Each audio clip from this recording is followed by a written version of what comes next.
भूर्भुवः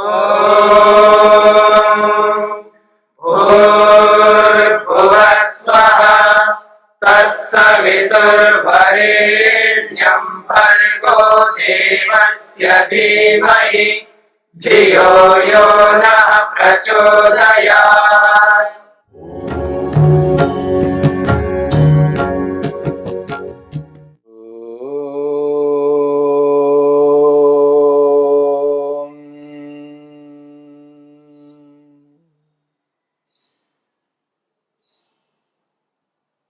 क्रिया योग की चर्चा में तप स्वाध्याय ईश्वर प्रणिधान रूपी क्रिया योग की चर्चा में स्वाध्याय के अंतर्गत जप है, उस जप को लेकर के हम विचार कर रहे हैं। स्वाध्याय के दो विभाग हैं, एक शास्त्रों का अध्ययन करना और दूसरा विभाग है जप करना। जप और शास्त्रों का अध्ययन, ये दोनों को मिला करके स्वाध्याय पूर्ण होता है। केवल शास्त्रों का अध्ययन करना या केवल जप करना, यह स्वाध्याय का अधूरापन है। स्वाध्याय पूर्ण होता है दोनों के माध्यम से, एक ओर जप करना, एक ओर शास्त्रों का अध्ययन करना। शास्त्रों के अध्ययन से ईश्वर का स्वरूप पता लगता है। शास्त्रों को पढ़ने से ईश्वर के यथार्थ स्वरूप को जान लेते हैं और फिर दूसरी ओर से उस ईश्वर का जप करते हैं, उसके गुण कर्म स्वभावों को आत्मसात करने की विधि को अपनाते हैं। ये जो जप है, इस जप में केवल शब्दों को बोलना ही नहीं होता है और केवल शब्दों को ना बोल करके अर्थ को अनुभव करते हुए जब जप किया जाता है तो वो अर्थ केवल अर्थ ही नहीं है, वो अर्थ पास में ही है, बस उसके साथ ज्ञानात्मक संबंध नहीं जुड़ा है। मेरी बात को समझने का प्रयत्न करना। परम पिता परमेश्वर यानी ईश्वर सर्वव्यापक है, कण कण में विराजमान है। ऐसा कोई स्थान नहीं है जहां ईश्वर ना हो। हमारे शरीर के अंदर ठसाठस भरे हुए हैं। हम अपने मन को एकाग्र करते हैं, धारणा बनाते हैं, अपने ही शरीर के अंदर एक स्थान पर मन को टिकाते हैं, इसी का नाम धारणा है। मस्तक से लेकर के नाभि तक जो स्थान बताए हैं मन को टिकाने के, मस्तक है, भ्रिकुटी के मध्य भाग है, नासिका के अग्रभाग है, जिह्वा का अग्रभाग है, कंठ है, हृदय है या नाभि है।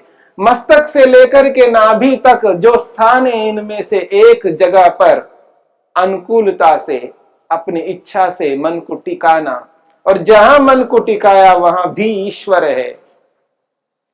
जहां धारणा बनाई, जहां मन को टिकाया वहां भी ईश्वर है, और वहीं पर धारणा स्थल पर ही हमें जप करना है। धारणा स्थल पर ही जप करना है, और जहां जप हो रहा है वहां ईश्वर है। और जिस ईश्वर की व्यापकता को लेकर के जप करेंगे, सर्वशक्तिमत्ता को लेकर के जप करेंगे, आनंद को लेकर के जप करेंगे, जिस किसी भी ईश्वर के गुण को लेकर के जप करेंगे और जिस स्थान पर जप हो रहा है उस स्थान पर वो गुण विद्यमान है। मेरी बात को समझने का प्रयत्न करना। ईश्वर व्यापक है तो ईश्वर के गुण भी व्यापक हैं। ईश्वर सर्वत्र विद्यमान है तो ईश्वर का प्रत्येक गुण सर्वत्र विद्यमान है। ईश्वर का आनंद सर्वत्र विद्यमान है। ईश्वर सब जगह विद्यमान है तो उसका आनंद भी सब जगह विद्यमान है। उसकी शक्ति सब जगह विद्यमान है। उसका न्याय सब जगह विद्यमान है। उसकी सुरक्षाएं सर्वत्र हैं। ईश्वर के कोई भी गुण कर्म स्वभाव लीजिएगा, सर्वत्र चल रहे हैं। उसका कर्म सर्वत्र है, उसका गुण सर्वत्र है, उसका स्वभाव सर्वत्र है। ईश्वर से खाली न उसका गुण है, न उसका कर्म है, न उसका स्वभाव है, सर्वत्र ये विद्यमान है। इसलिए जहां धारणा बनाई है वहां जब हम जप करने लगते हैं और जिस गुण को, जिस विशेषता को लेकर के जप करते हैं, वो गुण, वो विशेषता उसी स्थान पर है जिस स्थान पर जप हो रहा है। बस ज्ञान रूप से उस ईश्वर के साथ जुड़ने का काल ही बस बचा हुआ है।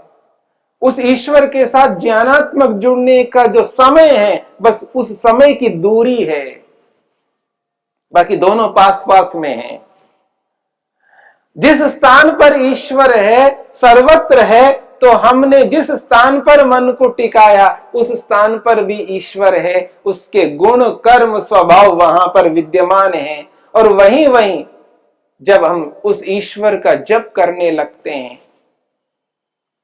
और वो उस गुण के साथ हम जुड़ पाएंगे, उस गुण का आत्मसात करेंगे। बस ज्ञानात्मक रूप से वहां पर जुड़ने की आवश्यकता है। जिस समय हम ज्ञान पूर्वक वहां परमात्मा के साथ जुड़ जाएंगे और हमारे कर्म शुद्ध हो जाएंगे, हमारा मन शुद्ध हो जाएगा, हमारे यम नियम पवित्र हो जाएंगे, योग के जो साधन हैं उन सारे साधनों को अपना करके जब हम आगे बढ़ेंगे तो यही जप ईश्वर के उस स्वरूप का दर्शन कराने वाला बनेगा। तथा प्रत्यक चेतनाधिगमो अपि अंतराय अभावश्च। ये जो जप है, इस जप का जो फल है, परमपिता परमेश्वर ने हमें ऐसी बुद्धि दी है, ऐसा ज्ञान विज्ञान दिया है, ऐसे साधन दिए हैं जिनके माध्यम से हम ईश्वर को जान समझ सकते हैं। ईश्वर प्रदत्त साधनों को लेकर के ईश्वर को जानने में सक्षम हो पाएंगे इस जप के माध्यम से।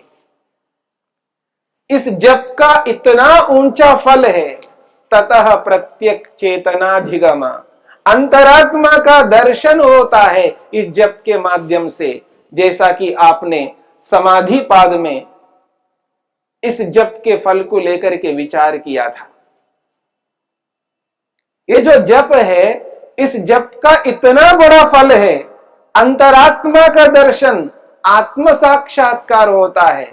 न केवल आत्मा का, परमात्मा का साक्षात भी होता है। इसलिए इस जप को जानना है, समझना है और केवल शब्दों का उच्चारण नहीं करना है।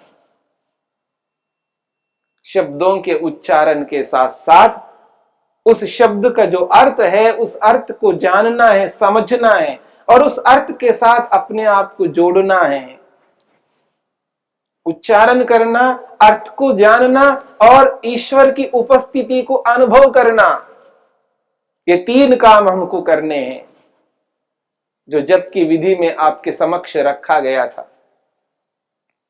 जब उच्चारण करते हैं, उस उच्चारण के साथ साथ हमें अर्थ का भी बोध होना है और अर्थ के साथ साथ प्रभु की उपस्थिति को भी स्वीकार करना है। उदाहरण के लिए, जब व्यक्ति बैठा है, आसनस्थ हुआ है और प्रत्याहार को सिद्ध कर लिया है, इंद्रियों को बाहर के विषयों से हटा करके मन के अनुरूप बना लिया है, शरीर को स्थिर बना लिया है, आंखें बंद हैं और ईश्वर का जप प्रारंभ करना है, तो धारणा भी बनाइए, मन को एक स्थान पर टिकाया है और जहां पर धारणा बनाई है वहीं पर जप प्रारंभ करना है। ईश्वर के एक गुण को लेकर के जप प्रारंभ करना है, ओम का उच्चारण करना है और ओम का उच्चारण करके ईश्वर के एक गुण को सामने लाना है। ईश्वर सर्वरक्षक है और जैसे ही ओम का उच्चारण प्रारंभ हुआ है और मन ही मन उस ईश्वर के सर्वरक्षक स्वरूप को अनुभव करते जाना है।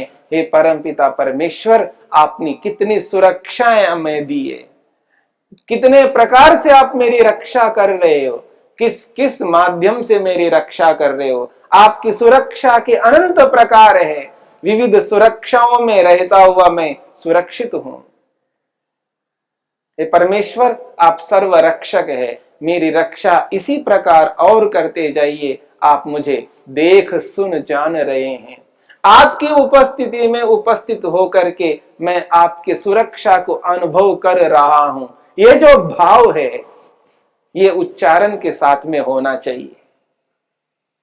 ओम का उच्चारण करना और ईश्वर की रक्षा को अनुभव करते हुए उसकी सुरक्षाओं में अपने आप को विद्यमान अनुभव करना और उन सुरक्षाओं को देने वाले प्रभु को भी समक्ष रखना है। प्रभु, आप मुझे देख सुन जान रहे हो, आपकी उपस्थिति में उपस्थित हो।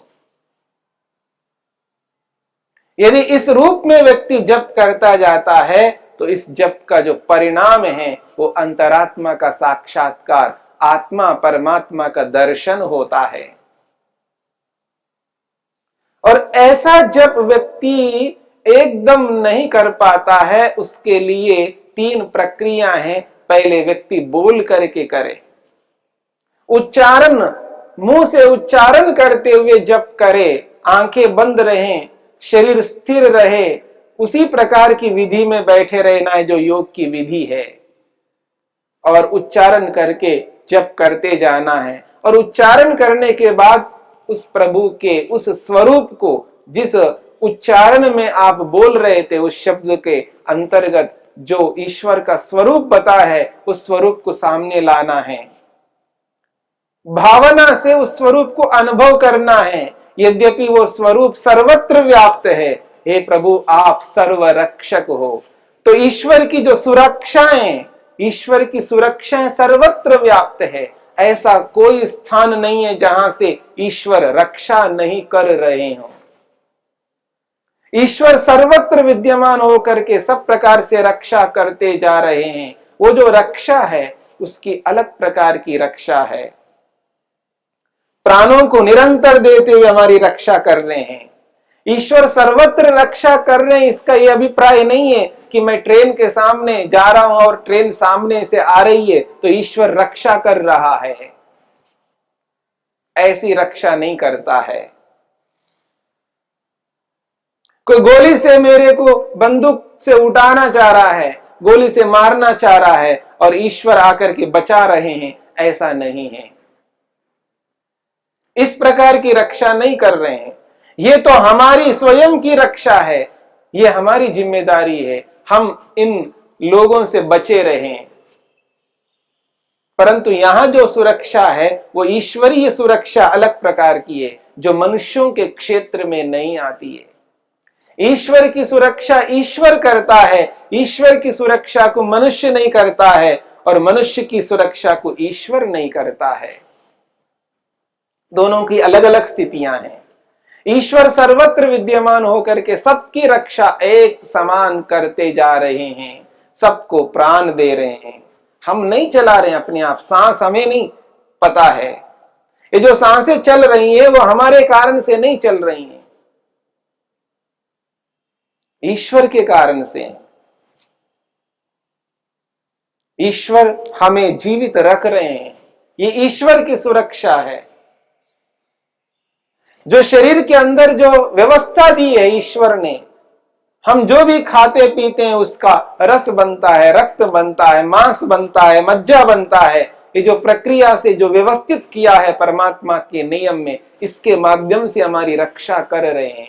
ईश्वर की सुरक्षाएं अनंत हैं और वो ईश्वर ही कर रहा है, वो मनुष्य नहीं कर सकता है।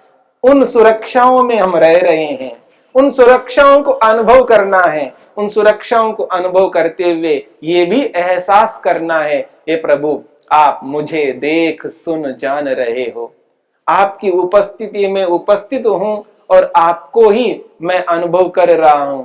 आपकी सुरक्षा में विद्यमान हूं, आपका ही जप कर रहा हूं। ये जो एहसास है, जो अनुभव है, ये जप के काल में यदि रहता है तो जप ठीक प्रकार से हो रहा है। मन ईश्वर में लगा रहेगा, ईश्वर की सुरक्षा में मन रहेगा और ईश्वर के अलग अलग सुरक्षाओं को हम अनुभव करेंगे।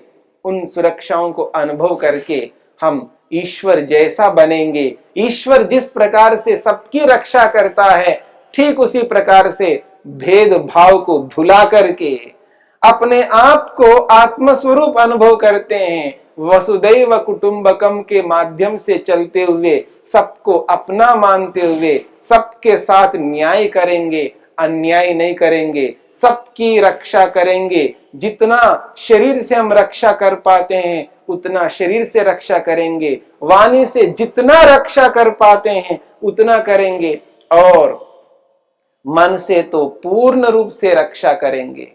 मन से सबकी रक्षा पूर्ण रूप से हम कर सकते हैं।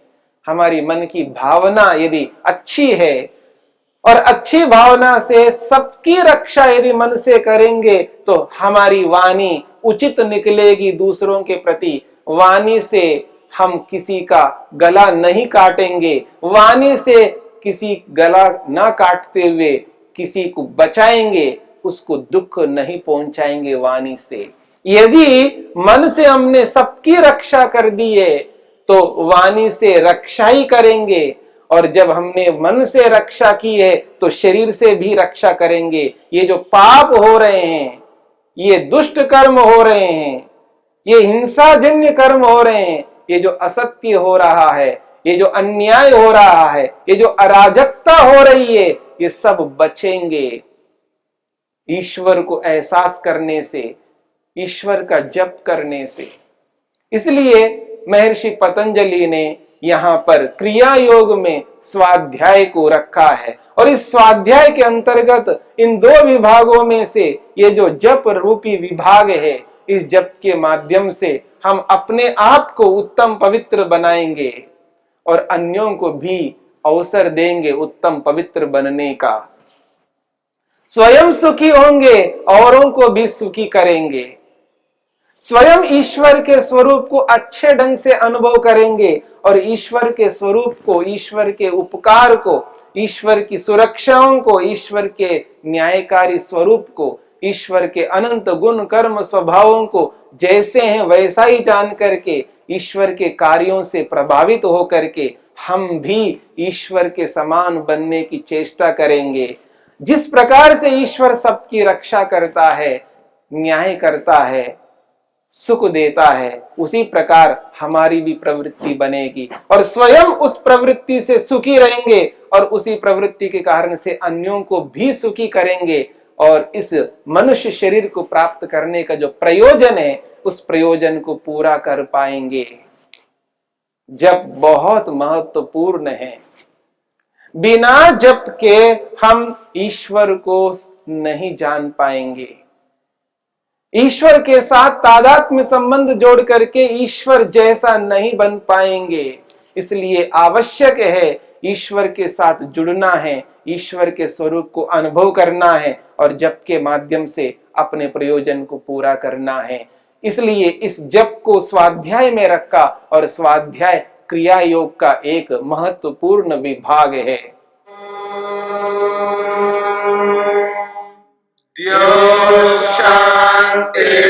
शांतिरंतरिक्षं शांति पृथिवी शांतिरापः शांतिरोषधयः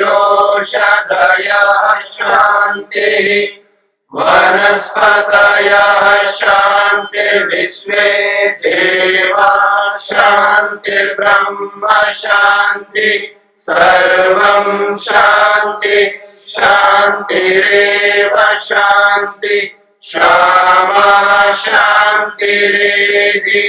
ओम शांति शांति शांति।